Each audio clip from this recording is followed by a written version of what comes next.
सुनिए जी, सर्दियां शुरू हो गई हैं और इस बार तो सर्दी के साथ साथ बारिश भी हो रही है। घर की छत का तो आप जानते ही हैं ना, पानी आता है। हाँ भाग्यवान, इस बार ठंडी कुछ ज़्यादा ही पड़ने वाली है, क्योंकि गांव के चौपाल पर लोग बोल रहे थे कि इस बार सर्दी के साथ साथ भयंकर बारिश भी होने वाली है। अजी, ऐसा हुआ तो हमारा क्या होगा? छत के साथ साथ घर की खिड़कियां भी टूटी हुई हैं। ठंडी हवा सीधी अंदर आती है। आप कुछ कीजिए ना। हाँ सरला, मैं कुछ करता हूँ। मालिक के पास जाकर देखता हूँ, वे अगर कुछ मदद करेंगे तो मैं घर की छत और खिड़कियाँ ठीक करवा दूंगा। ठीक है?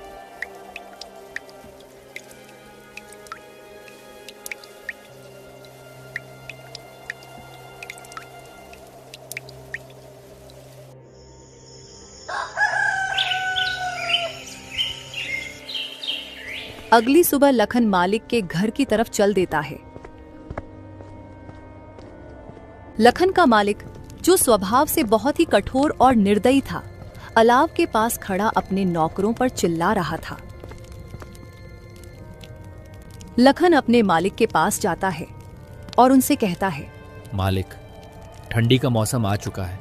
कल तो हल्की हल्की बूंदाबांदी भी हो रही थी और मेरे घर की छत और खिड़कियां टूटी हैं, जिससे कि घर में पानी और हवा आती है। और अगर मैंने जल्दी से उसे ठीक नहीं करवाया तो ठंडी में हम लोगों को बहुत दिक्कत हो जाएगी। मैं और मेरी पत्नी तो किसी तरह दिन काट लेंगे, लेकिन मेरी एक छोटी सी बेटी है, वह इतनी ठंडी में उस टूटे फूटे घर में नहीं रह पाएगी। लखन की बातें सुनकर मालिक कहता है, अरे लखन, तो उसमें मैं क्या कर सकता हूँ? मालिक, आप मुझे थोड़े बहुत पैसे उधार दे देते तो मैं अपने झोपड़े की मरम्मत करवा लेता और मैं दिन रात मजदूरी करके आपका उधार चुका दूंगा। अरे तने अभी तो इतना काम भी ना करया जो मैं तने उधार दे सकूं। अभी मेरे पास पैसे कोन्या। सर्दी की वजह स्यूं सारा धंधा चौपट हो रहा है। और सुन मेरी बात, काल से काम पर मत आइए। मने तेरे बर्गे मजदूर की जरूरत कोन्या। अरे मालिक, मैं तो मदद की उम्मीद से आपके पास आया था, लेकिन आप तो उल्टा मुझसे मेरा ही रोजगार छीन रहे हो। ऐसा मत करो मालिक, मत करो। मैं कहाँ जाऊंगा? लखन के इतनी मिन्नतें करने के बाद भी उसका मालिक मणिराम उसकी एक नहीं सुनता है और बेचारा लखन वहां से दुखी मन से वापस चला आता है। लखन दिन भर जगह जगह काम ढूंढता है, लेकिन उसे कहीं भी काम नहीं मिला। सुबह से रात हो गई। सरला को बोलकर आया था कि छत का इंतजाम कर दूंगा, पर यहाँ तो नौकरी भी चली गई। घर ठीक होना तो छोड़ो, खाने तक का इंतजाम नहीं कर पाया। लखन चाय की एक दुकान के आगे बैठा यह सब सोच ही रहा था कि तभी आसमान में काले बादल छा जाते हैं और जोर जोर से बिजली कड़कने लगती है। हे भगवान, लगता है बारिश होने वाली है। मुझे तुरंत घर पहुंचना होगा, वरना सरला अकेले कैसे संभालेगी। लखन जल्दी जल्दी अपने घर की तरफ दौड़ता है। वह कुछ दूर चला ही था कि तभी जोर जोर से बारिश शुरू हो जाती है।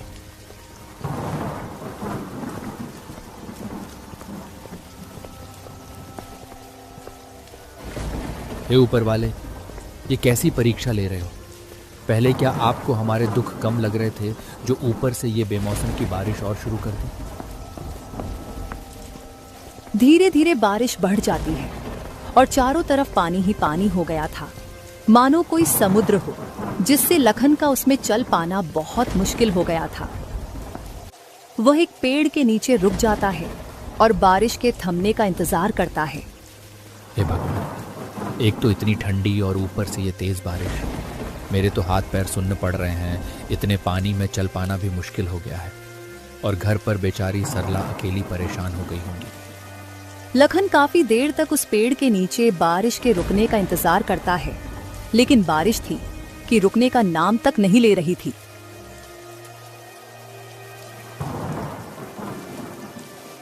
चल लखन, इस बारिश का कोई भरोसा नहीं, ये रुके या ना भी रुके। इतना कहकर लखन उस तेज बारिश में घर के लिए चल पड़ता है। जहां तक लखन की नजर जा रही थी, सब और पानी ही पानी था। छोटी छोटी झोपड़ियां तो पानी में ढहकर बह गई थी। यह देखकर लखन को अपने घर की चिंता होने लगती है। बेचारा लखन जैसे तैसे करके अपने घर तो पहुंच जाता है, लेकिन जो वह देखता है उसके होश उड़ जाते हैं, क्योंकि घर में पानी भरा हुआ था और आधी आधी दीवार तक पानी पहुंच गया था। सरला, तुम ठीक हो ना? मुन्नी ठीक है ना? हाँ, हम दोनों ठीक हैं। और देखो, मैंने मुन्नी को ऊंचे पलंग पर बिठा दिया है, लेकिन हमें घर का सारा पानी बाहर निकालना होगा। हाँ चलो भाग्यवान, निकालते हैं। वे दोनों बाल्टी भर भर कर घर से पानी निकालने लगते हैं, लेकिन वे जितना पानी निकाल रहे थे उतनी ही देर में उससे भी दुगुना पानी घर में भर रहा था।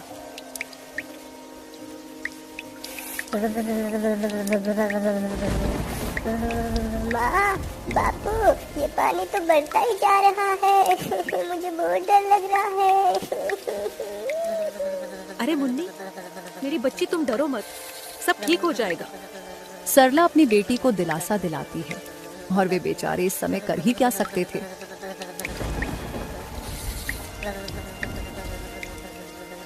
रात के आखिरी पहर बारिश रुकती है। वे जैसे तैसे करके उस रात को बिताते हैं।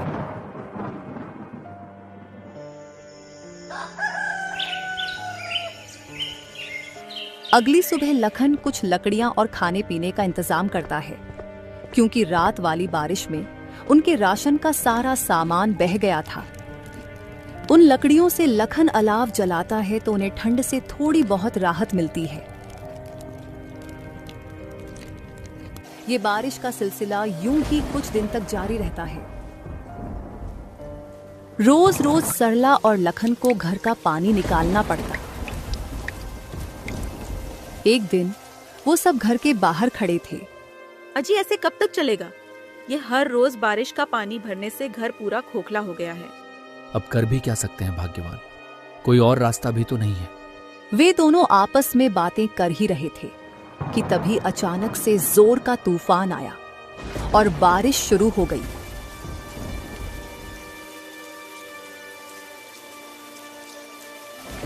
देखते ही देखते लखन का सारा घर बारिश में पूरी तरह ढह गया।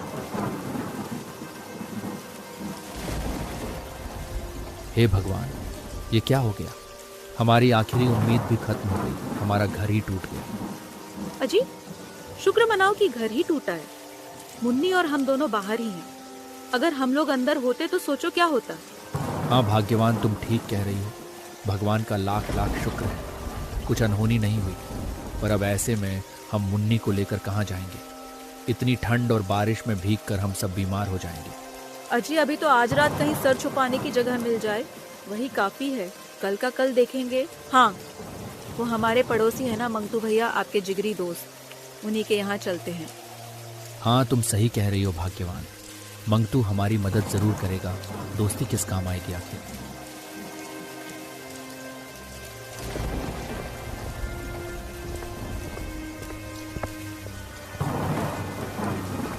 वो दोनों अपनी बेटी को लेकर मंगतू के घर के तरफ उस तेज बारिश में चलते हैं और मंगतू के घर का दरवाजा खटखटाते हैं।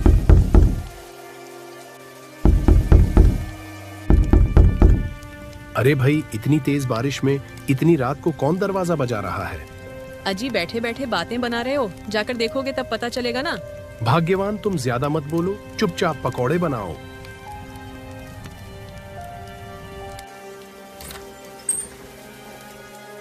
अरे लखन, तू पूरे परिवार के साथ इस समय यहाँ? सब ठीक तो है ना? अरे कुछ ठीक नहीं है मंगतू भाई। तेज बरसात की वजह से हमारा घर ढह गया है, सड़क पर आ गए हैं हम लोग। बीबी बच्चों को लेकर कहाँ जाता, इसलिए यहाँ आ गया। आज की रात क्या हम तेरे घर में रुक सकते हैं? देख भाई लखन, दोस्ती यारी अपनी जगह ठीक है, मैं तुझे रख भी लूं, पर तेरी भाभी कभी नहीं मानेगी। और वैसे पूरा परिवार एक साथ माफ करना भाई, मैं नहीं रख सकता। तू कैसी बात कर रहा है मंगतू? मैंने भी हमेशा तेरे अच्छे बुरे वक्त में तेरा साथ दिया है, और आज जब मुझ पर मुसीबत आई तो तू मुंह फेर रहा है। ऐसा मत कर मेरे भाई, एक ही रात की तो बात है, मेरी बच्ची बीमार हो जाएगी। सब समझता हूँ लखन, पर मैं नहीं रख सकता। अभी तुम कोई और जगह तलाश कर लो। लखन कुछ और बोल पाता, उससे पहले ही मंगतू ने उसके मुंह पे दरवाजा बंद कर दिया। ये लो जी, पकोड़े खाओ। कौन था दरवाजे पर? अरे भाग्यवान, वो लखन और उसका पूरा परिवार था। उसका घर टूट गया है, इसलिए यहाँ रुकने को आया था। मैंने बाहर का रास्ता दिखा दिया। अजी, लखन तो आपका अच्छा दोस्त है ना, उन्होंने हमारी कितनी बार मदद करी है। आपने ये ठीक नहीं किया जी। अरे, मैंने कोई धर्मशाला खोल रखी है क्या जो हर किसी को रख लूं? और कैसा दोस्त? अब उसके पास ना घर रहा ना कुछ और, तो वो मेरे किस काम का? मैं दोस्ती तभी तक रखता हूं जब तक सामने वाले से फायदा हो। भगवान से डरिए जी, वक्त बदलते देर नहीं लगती। कहीं ऐसा ना हो ये आपके बड़े बोल आप पर ही भारी पड़ जाए। अरे भाग्यवान, ऐसा कुछ नहीं होता। ये लो पकौड़े खाओ, बड़े ही स्वादिष्ट बने हैं। उधर मंगतू बरसात के मजे ले रहा था तो वहीं लखन का परिवार तेज बारिश में बीच सड़क पर भीग रहा था। अजी, आप तो मेरा दोस्त कह के जान लुटाते थे ना, और उसने तो हमें एक रात घर में रुकने तक नहीं दिया। अरे भाग्यवान, वही तो बात है ना, बुरे वक्त में ही पता चलता है कि कौन अपना है कौन पराया। लेकिन मंगतू से मुझे ये उम्मीद नहीं थी। बापू, मम्मी, मुझे बहुत ठंड लग रही है। सरला मुन्नी का माथा छूकर देखती है तो वह चिल्ला पड़ी। अजी, मुन्नी को तो बहुत तेज बुखार हो गया है, ये ठंड से कांप रही है। अब हम क्या करें जी? आप कुछ कीजिए ना। मुखिया जी के घर चलकर देखते हैं। अब एक वही है जो हमारी मदद कर सकते हैं। हाँ हाँ जी, जल्दी चलो। वे तीनों जैसे तैसे मुखिया के घर पहुंचते हैं।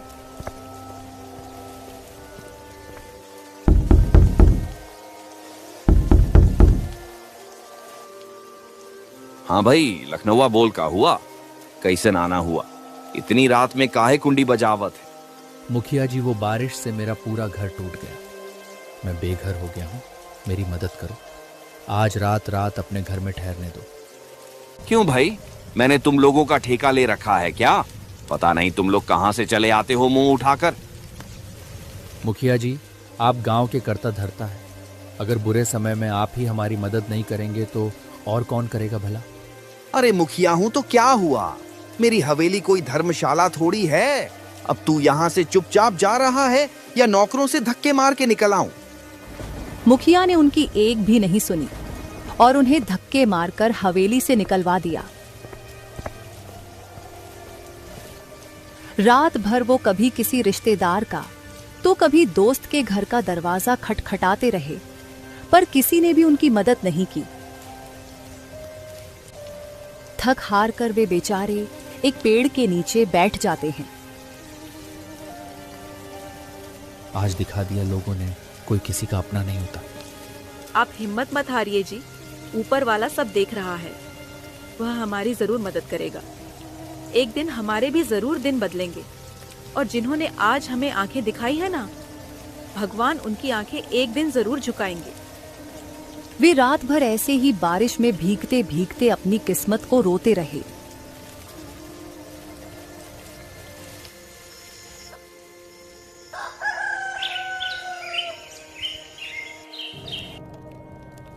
भाग्यवान, तुम यहीं पेड़ के नीचे मुन्नी के साथ रहना, मैं कुछ खाने पीने का इंतजाम करके आता हूँ। अच्छा जी, ठीक है, पर जल्दी आना।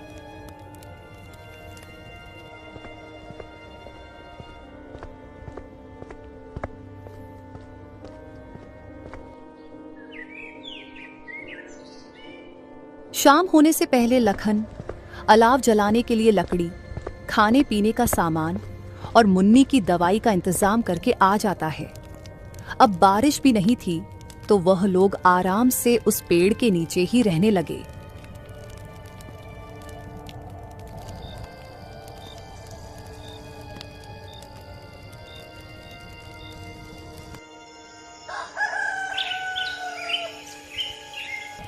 एक सुबह लखन का दोस्त मंगतू वहां से गुजरता है।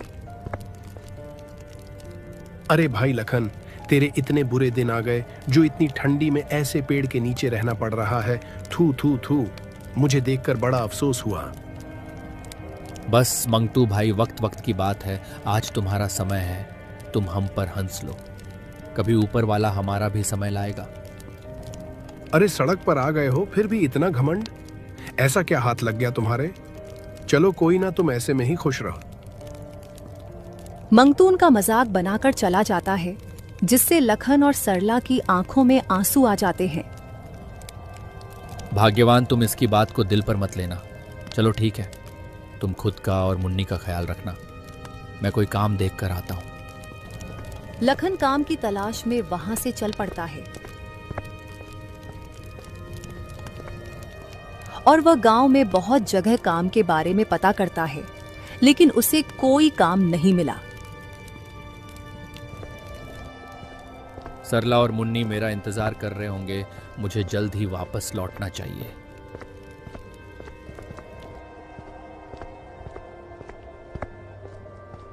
जैसे ही लखन वापस लौट रहा था तो वह देखता है कि गांव के चौपाल पर लोगों की भीड़ लगी है। अरे भाई, क्या बात है? आज यहाँ ये इतने लोग इकट्ठे क्यों हो रहे हैं? भाई, वो बीकानेर वाले अमीर सेठ माणक चंद है ना, वो गरीबों को ठंड में खाना और कंबल बांट रहे हैं। जाओ जाओ, तुम भी ले लो। ये सुनकर तो लखन के शरीर में जैसे नई जान आ जाती है।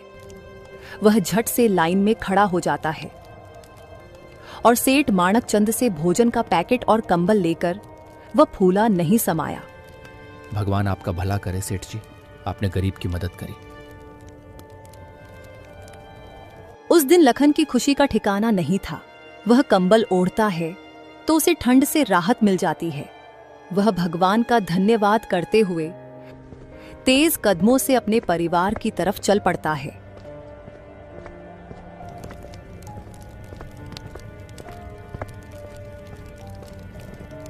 अजी, आ गए आप?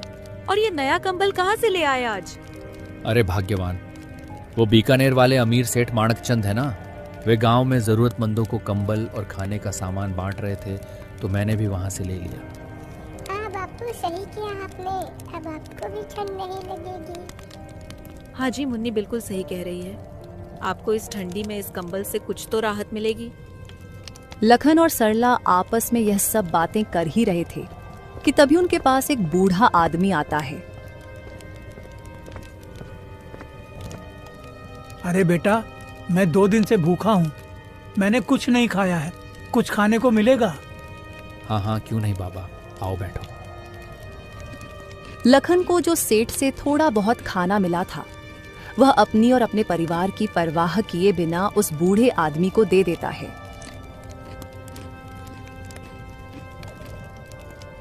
बेटा, तुम्हारा बहुत बहुत शुक्रिया जो तुमने इस सर्दी में इस गरीब को खाना दिया, वरना आजकल ऐसा कोई नहीं करता। लेकिन बेटा, मुझे ये बताओ, तुम सभी इतनी ठंडी में यहाँ सड़क किनारे क्या कर रहे हो? लखन उस बूढ़े आदमी को अपने साथ जो जो हुआ वो सारी बातें बताता है।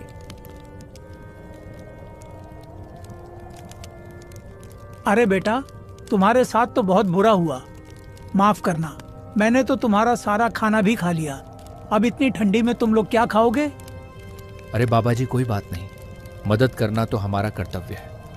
अरे बेटा, मैंने आज तक तुम जैसा निस्वार्थी आदमी नहीं देखा। तुमने अपनी और अपने परिवार की परवाह किए बिना मुझे भोजन दिया।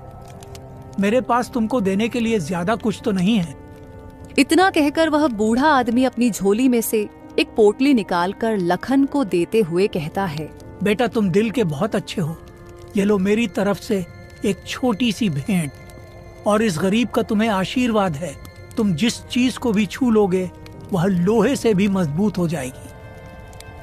इतना कहकर वह बूढ़ा आदमी वहां से चला जाता है।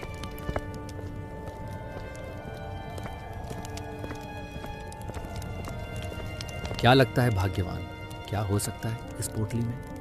अजी, वो बूढ़े बाबा तो बहुत ही गरीब लग रहे थे देखने में। वो भला हमें क्या ही दे सकते हैं? खोलकर देखते हैं, तभी पता चलेगा। फिर लखन और सरला उस घड़े को खोलकर देखते हैं तो उसमें बहुत सारे सोने के सिक्के थे। लखन और सरला की खुशी का तो कोई ठिकाना नहीं था। अरे बाप रे, इतने सारे सोने के सिक्के! हाँ सरला, मुझे तो लगता है वह बूढ़े बाबा कोई साधारण इंसान नहीं थे। हाँ जी, सही कहा आपने। लगता है भगवान ने हमारी सुन ली। अब उनके दुख के दिन समाप्त होने वाले थे।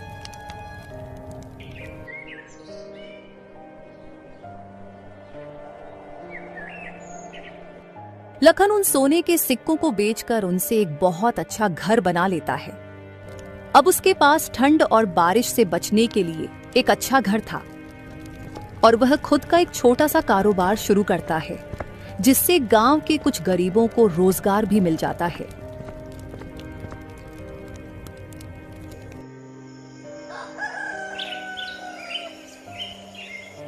कुछ दिन बीत जाते हैं।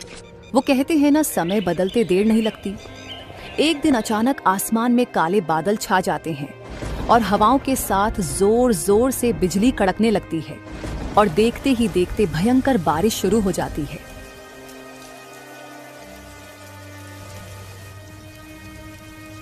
भगवान का लाख लाख शुक्र है जो अब हमारे पास इस बारिश से बचने के लिए छत है। वे तीनों आज बहुत खुश थे। वहीं दूसरी ओर गांव में हाहाकार मच गया था। चारों ओर बस पानी ही पानी नजर आ रहा था। सबके घर बारिश से टूटकर पानी में बह गए थे। सेठ मणिराम, जिसका घर गांव में सबसे मजबूत था, वह भी इस बारिश में धराशायी हो गया था। मेरी तो इतनी मजबूत हवेली थी, वो भी ढह गई। हे भगवान, यह कैसा कहर है। तभी वहां एक दौड़ता हुआ आदमी आया और बोला, अरे सब लोग लखन के घर चलो रे, अब केवल उसका ही घर बचा है। जल्दी चलो, नहीं तो हम सब लोग यहाँ डूबकर मर जाएंगे। चलो चलो। सब लोग इकट्ठा होकर लखन के घर पहुंचते हैं। वे सब लोग देखकर हैरान हो जाते हैं, क्योंकि गांव के सबसे मजबूत से मजबूत घर भी टूट चुके थे, लेकिन लखन का घर अभी भी इस भयंकर बारिश और बाढ़ में सीना ताने ज्यों का त्यों खड़ा था। लखन उन सभी को अपने घर में शरण देता है। वे सब आज बहुत शर्मिंदा थे, क्योंकि उनमें से किसी ने भी लखन के बुरे वक्त में उसका साथ नहीं दिया था। मुझे माफ कर दो लखन भाई, मैंने बुरे वक्त में तुम्हारी मदद नहीं करी। माफ कर दो मुझे। माफ कर दो। सब लोग लखन से माफी मांगते हैं। उन्होंने लखन के साथ बहुत गलत किया था, फिर भी वह सबको माफ कर देता है, क्योंकि वह बहुत नेक दिल इंसान था। कोई बात नहीं, मैंने आप सभी को माफ किया, लेकिन कभी भी किसी गरीब और असहाय के साथ ऐसा गलत नहीं करना चाहिए, क्योंकि ऊपर वाला सब देखता है।